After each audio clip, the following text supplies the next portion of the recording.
Hi students, मैं Chandradeep Yadav DAV tutorial में स्वागत करता हूँ। कार्बन की संयोजकता में कुछ टॉपिक हमने पढ़ा था, आइए हम इसे कंटिन्यू करते हैं, आगे बढ़ाते हैं। क्या है इसमें अगला टॉपिक है समूह या मूलक। समूह या मूलक।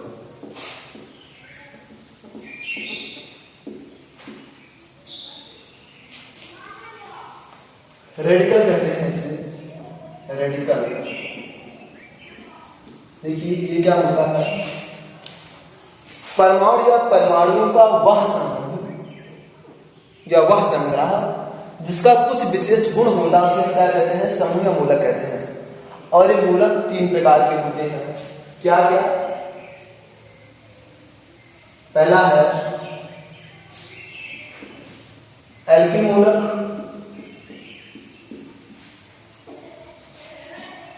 या एल्किल समूह। अगला दूसरा है क्रियात्मक समूह।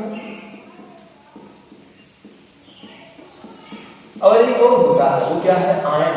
आयन भी क्या होते हैं, मूलक ही होते हैं, परमाणु या परमाणु का समूह होता है वो। तो ये तीन होते हैं मूलक। हमें इसमें पढ़ना है एल्किल समूह और क्रियात्मक समूह के बारे में जानना है। तो हमें आयन के बारे में उसमें जानकारी नहीं रखनी है। तो मूलक क्या होता है, परमाणु या परमाणुओं का संग्रह, परमाणु या परमाणुओं का संग्रह जिसका कुछ विशेष गुण हो, जिसका कुछ विशेष गुण हो, उसे हम क्या कहते हैं, समूह या मूलक कहते हैं। Atom are a group of atom which has some properties, which have some properties is called radical. It is three types: alkyl radical, functional group और third है ion. तो we have to discuss alkyl radical and functional group. तो हम आ जाते हैं alkyl मूलक पर। alkyl मूलक क्या होता है, एल्किल मूलक। देखिए एल्किल मूलक क्या है। ये हम क्या करते हैं, कोई भी हाइड्रोकार्बन है उसमें से एक हाइड्रोजन को हम क्या करेंगे, निकाल देंगे। तो जो समूह प्राप्त होता है उसे हम क्या कहते हैं, एल्किल मूलक कहते हैं। एक है आर से इसे परिवर्तित करते हैं।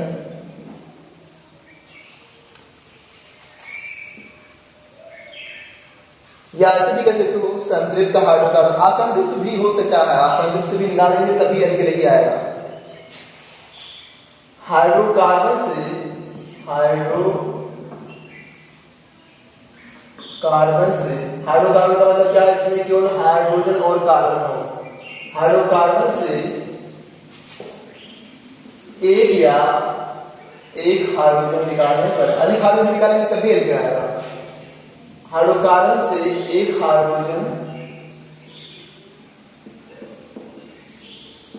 निकालने पर, यहां पर एक ना करके हाइड्रोजन निकालने पर ऐसे करते हैं। हाइड्रोजन निकालने पर जो समूह प्राप्त होता है उसे क्या कहते हैं, एल्किल समूह कहते हैं। एल्किल समूह कहते हैं।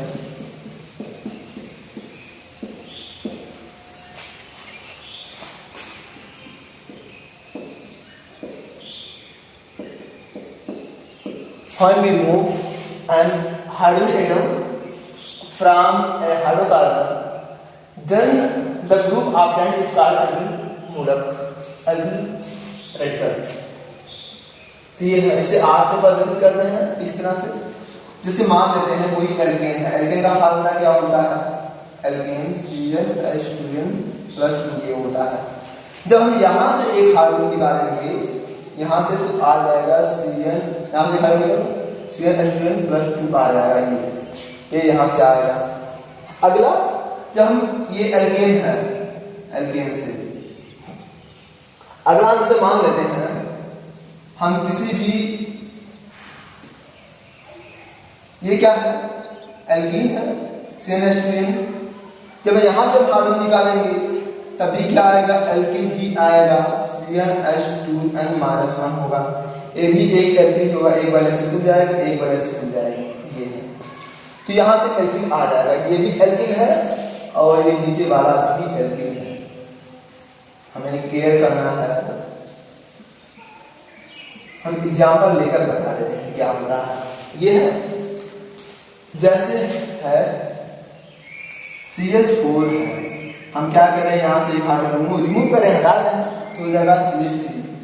इसका नाम क्या होता है, मेथिल। अगला हम एक एल्कीन लेते हैं, C2H4 लेते हैं, तो यहाँ से आ जाएगा क्या, बाइंडिंग फॉर्म में इशू कर लेते हैं, CH2 डबल बॉन्ड CH2, यहाँ से एक हाइड्रोजन रिमूव कर रहे हैं, तो हो जाएगा CH2 डबल बॉन्ड CH। तो ये जो आया है इसका नाम क्या होता है, ये है एथीन या एथिलीन है। और यहां पर जो ये आएगा इसका नाम क्या होगा, एथीन, तो इसका नाम होगा एथनिल, या इसका आर्टिफिशियल क्या होगा, एथीन। तो यहां पर इल जोड़ दो बस, क्यों हो जाएगा एथनिल।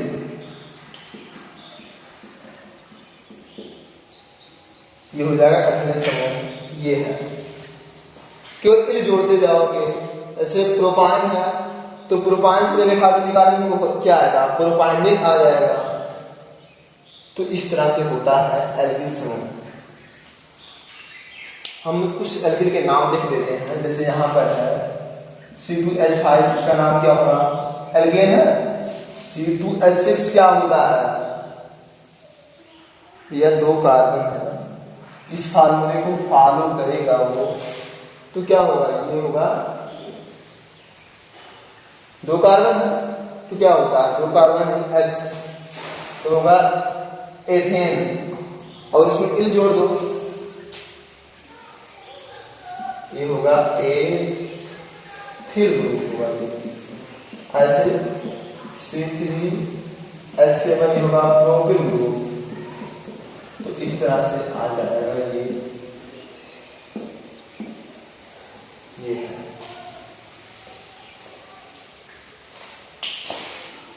उल्टा लिखते हैं ध्यान, एथिल का फार्मूला लिखूंगा।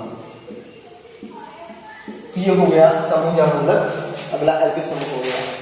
इसके बाद हम आ जाते हैं क्रियात्मक समूह क्या होता है, व्हाट इज फंक्शनल ग्रुप। और एक चीज क्लियर करना है, क्रियात्मक समूह पर जो है यौगिक का कौन सा गुण निर्भर करता है, भौतिक गुण।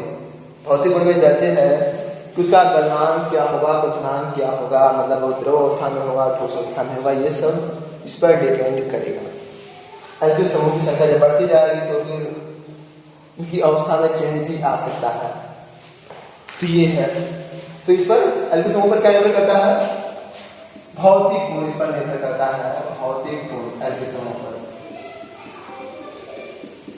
ये क्या करना।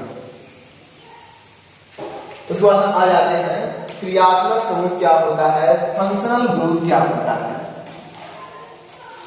नाम से क्लियर है, क्रियात्मक समूह मतलब ये क्रिया करने का समूह होता है, मतलब अर्थात इस पर क्या होगा, यौगिक का रासायनिक गुण डिपेंड करता है। A group on which its chemical property depend is called functional group। क्रियात्मक समूह, फंक्शनल ग्रुप, फंक्शनल ग्रुप।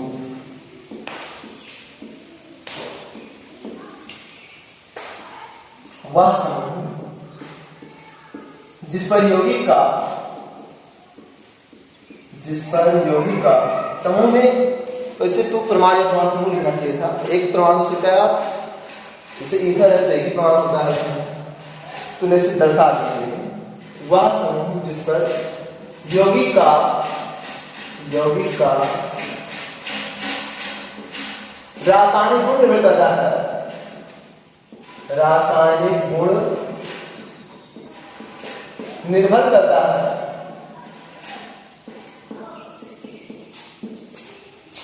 क्रियात्मक समूह कहलाता है, फंक्शनल ग्रुप कहलाता है।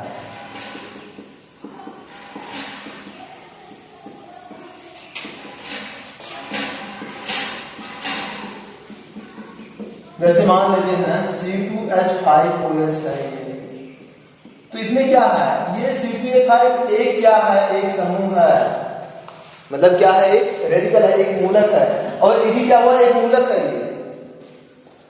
तो ये यहां पर इतना, ये क्या हो गया है, ये इतना एल्किन हो गया है।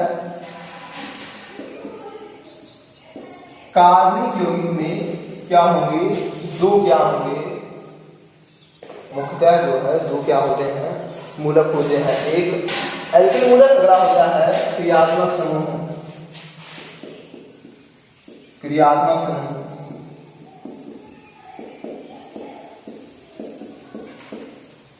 ये है सजातीय श्रेणी। ये क्या होती है, देखते हैं। देखिए होमोजीनियस सीरीज, देखिए इनमें क्या होना चाहिए, क्रियात्मक समूह पर मतलब एक श्रेणी होगी जिसमें क्या होगा, सभी यौगिकों में जो क्रियात्मक समूह है समान होना चाहिए। और दूसरा कंडीशन क्या है, इनमें हम क्या करेंगे, कार्बन के बढ़ते हुए क्रम, कार्बन की संख्या के बढ़ते हुए क्रम में रखेंगे। तो जो श्रेणी प्राप्त से हम क्या कहेंगे, सजातीय श्रेणी कहेंगे। और अगला क्या होता है, इनमें इन दो सदस्यों के मध्य CH2 परमाणुओं का अंतर होता है। तो परिभाषा क्या होगी, वह श्रेणी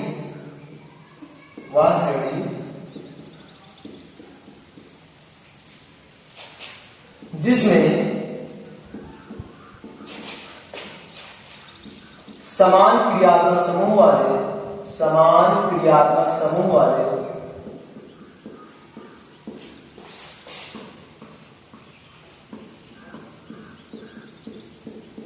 यौगिकों को उनकी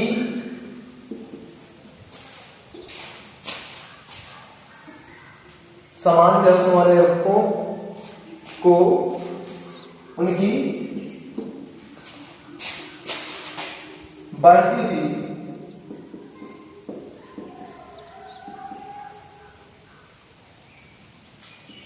कार्बन की संख्या के क्रम में रखा गया हो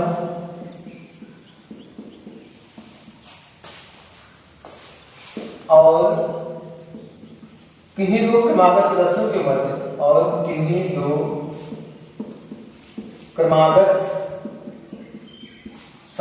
मध्य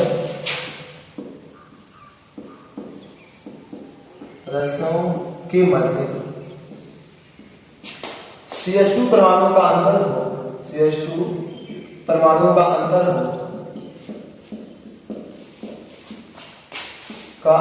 हो, उसे हम क्या कहते हैं, सजातीय श्रेणी कहते हैं। उसे सजातीय श्रेणी कहते हैं।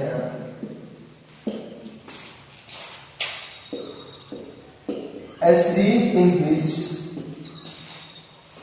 every compound has same functional group and ordered as a increasing number of carbon and two consecutive members have the difference of atom as CO2, it is called homogeneous series। ये है, इनकी विशेषता क्या होती है, पहला क्या है, समान क्रियात्मक समूह होना चाहिए, समान क्रियात्मक समूह होना चाहिए, पते के रूप में समान क्रियात्मक समूह। अच्छा एक बार एग्जाम्पल तो बताया नहीं, पहले एग्जाम्पल डिस्कस कर लेते हैं इसका। एग्जाम्पल है जैसे CH3OH, तो एक कार्बन है, अब दो कार्बन रखते हैं C2H5OH, फिर अगला C3H7OH, अगला C4H9OH, ऐसे रखते जाओ तो ये क्या होगी, एक सजातीय श्रेणी। क्या है, OH है, OH है सब में, तो ये सेम क्रियात्मक समूह है। अगला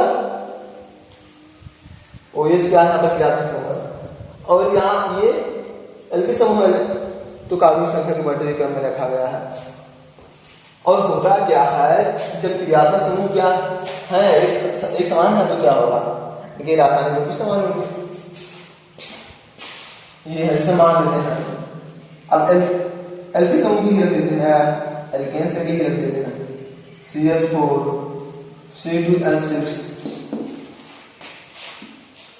यही फार्मूला रखो, CnH2n, एल्केन से ना CnH2n+2 एल्केन।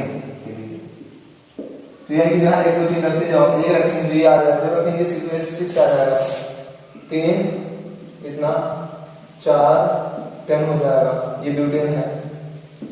इस तरह से आगे बढ़ता जाएगा, ये हो जाएगा सजातीय श्रेणी।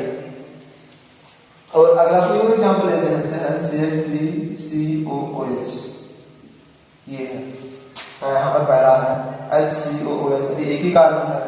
अगला CH3COOH, क्रियात्मक समूह समान है, C3C2H5OH COH। अगला C3H7OH COH। तो ये है एक सजातीय श्रेणी है। तो सजातीय श्रेणी क्लियर होना चाहिए। हम इसकी विशेषता पर आ जाते हैं, क्या है,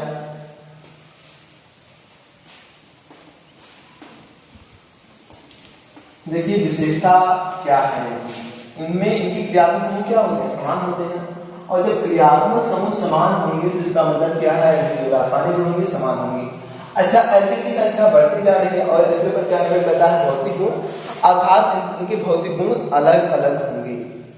कईयों के समान हो सकते हैं लेकिन अलग अलग होने का चांस ज्यादा है।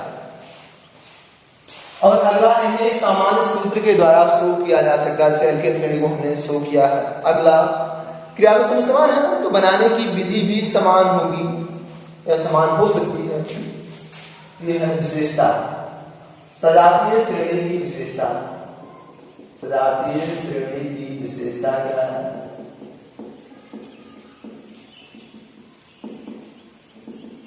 पहला, यौगिकों में समान क्रियात्मक समूह, यौगिकों में समान क्रियात्मक समूह होना चाहिए, समान क्रियात्मक समूह। अगला,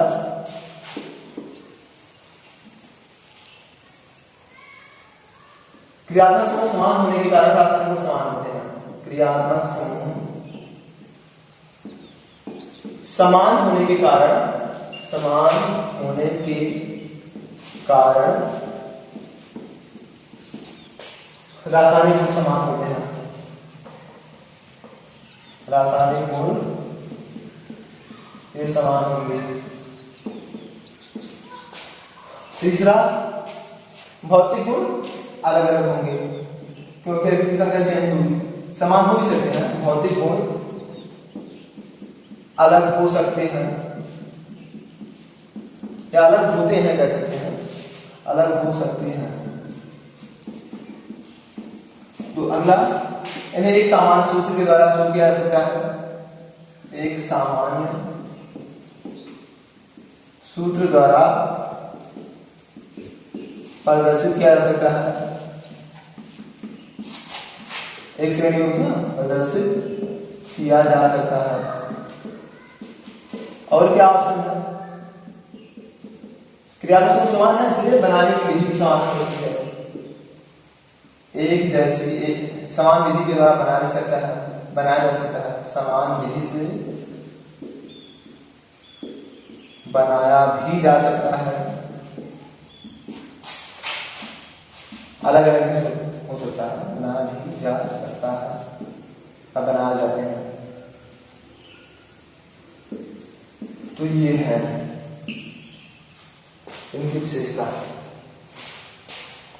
यहाँ क्लियर होना चाहिए भौतिक गुण क्यों अलग है। एल्किल की संख्या बढ़ रही है और एल्किल पर निर्भर क्या रहता है, भौतिक गुण। जब एल्किल की संख्या कम होगी तो वो मान लेते हैं क्या है, पहले पहले गैस अवस्था में है, फिर एल्केन का और बढ़ेगी द्रव अवस्था में आएगा, फिर एल्केन का और बढ़ेगी तो फिर हो सकता है ठोस अवस्था में आ जाए। एल्केन में यहाँ से होता है, कार्बन संख्या बढ़ती जाती है तो क्या होता है, होता रहता है। इस प्रकार प्रतिगुण अलग अलग हो सकते हैं। तो ये होगी विशेषता। और इसके बाद हम आ जाते हैं कार्बनिक यौगिकों के नामकरण पर। देखिए कार्बनिक यौगिकों का नामकरण की इसकी दो पद्धतियां हैं। एक है रूढ़ या निरर्थक पद्धति, ट्रिवियल सिस्टम, और इसका आधार क्या है, उनके गुण और स्रोत के आधार पर नामकरण किया गया है। जैसे मीथेन गैस है तो वो कहां से, तलनीय स्थान से प्राप्त हुई, इसलिए उसे मास गैस कहते हैं। और एस्टिक अम्ल से क्या प्राप्त होता है, सिरके से क्या प्राप्त होता है, एस्टिक अम्ल प्राप्त होता है, इसलिए हम CH3COO क्या कहते हैं, एस्टिक अम्ल कहते हैं। मतलब सिरके से प्राप्त अम्ल को हम क्या कहेंगे, एस्टिक अम्ल कहेंगे। ऐसे सेम लाल चींटी से यानी फार्मिका से जो प्राप्त होगा अम्ल उसे हम क्या कहेंगे, फार्मिक एसिड कहते हैं। दूध से जो अम्ल प्राप्त होगा उसे हम क्या कहेंगे, लैक्टिक एसिड कहेंगे। तो जो रूढ़ पद्धति है ये किसके आधार पर है, ये विशेष गुण या स्रोत के आधार पर है रूढ़ पद्धति। और एक दूसरा होता है IUPAC पद्धति या जेनेवा पद्धति। तो इन दोनों का हम डिस्कस करते हैं। कार्बनिक यौगिकों का नामकरण की दो पद्धतियां हैं। पहला है रूढ़ या निरर्थक पद्धति, रूढ़ या निरर्थक पद्धति।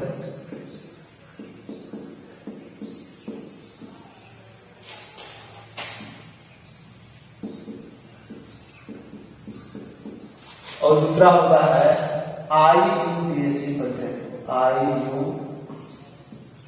IUPAC पद्धति, या इसी को कहते हैं जेनेवा पद्धति या जेनेवा पद्धति। तो हम पहले पढ़ते हैं निरर्थक पद्धति, इसे कहते हैं इंग्लिश में ट्रिवियल सिस्टम या कॉमन सिस्टम कहते हैं। ये है मूल पद्धति, पुरानी परंपरा। तो इसमें किसके आधार पर, से पदार्थ के गुण या स्रोत के आधार पर, मतलब कहां से प्राप्त हुआ है, इसके आधार पर नामकरण किया गया है। इसमें ट्रिवियल सिस्टम में एग्जाम्पल इसमें देख लेते हैं। जैसे CH4 मीथेन दलदली स्थानों से पाने के कारण कैसे लेते हैं, दलदली स्थानों से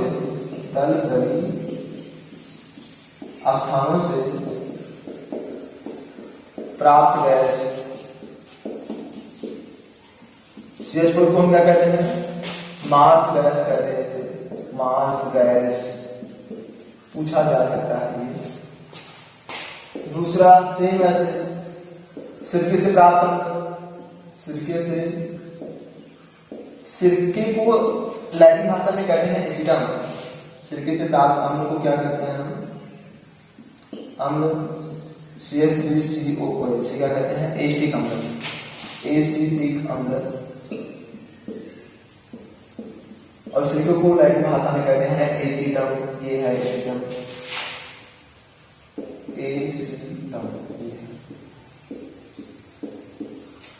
तीसरा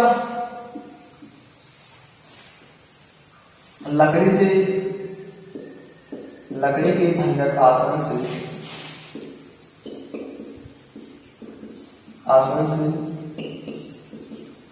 मेथेनॉल प्राप्त होता है। इसे क्या कहते हैं, वुड स्पिरिट कहते हैं।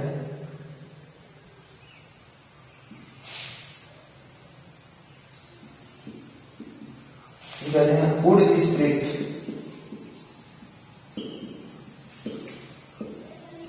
ये है सिमिलरली और बहुत सारे एग्जाम्पल है। दूध से प्राप्त होगा, दूध से प्राप्त अम्ल लैक्टिक अम्ल होगा।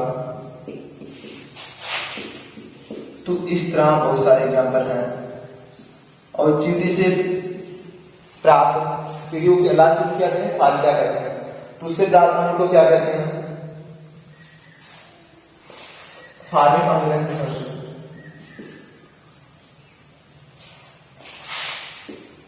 लाल चींटी इसे लघु भाषा में क्या कहते हैं, फार्मिका। फार्मिका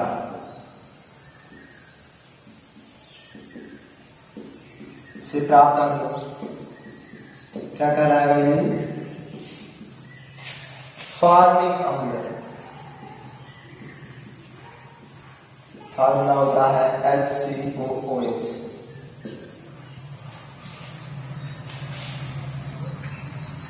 बिच्छू के डंक में पाया जाता है और चींटी जब काटती है तो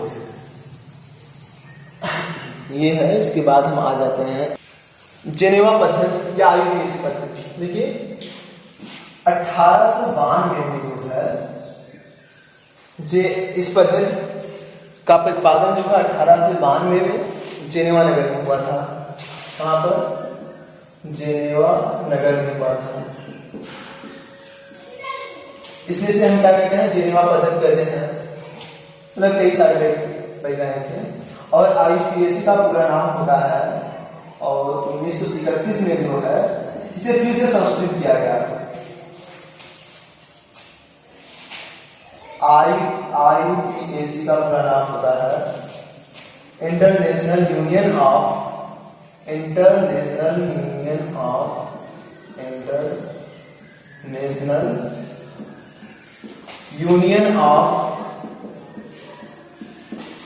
प्योर एंड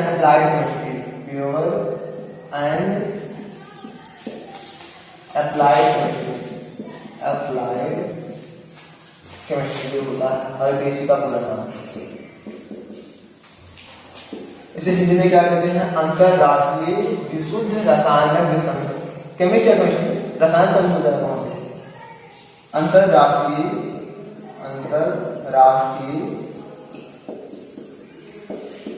विशुद्ध एवं अनुप्रयोग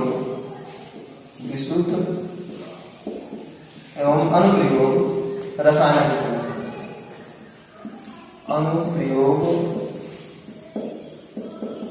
रसायन या रसायन संघ या केमिस्ट्री रसायन संघ होता है, रसायन संघ इसका पूरा नेम होता है। और अच्छा, इसका आधार क्या है, यहाँ पर एक कार्बन की संख्या के आधार पर नामकरण किया गया है। किसी भी यौगिक का नामकरण इसमें क्या किया गया है, कार्बन की संख्या के आधार पर तथा क्रियात्मक समूह के आधार पर किया गया है। क्रियात्मक समूह के आधार पर नामकरण किया गया है। तो हम इसमें थोड़ा सा देख लेते हैं कि कार्बन की संख्या जब 1 होगी 2 होगी तो क्या जोड़ा जाएगा।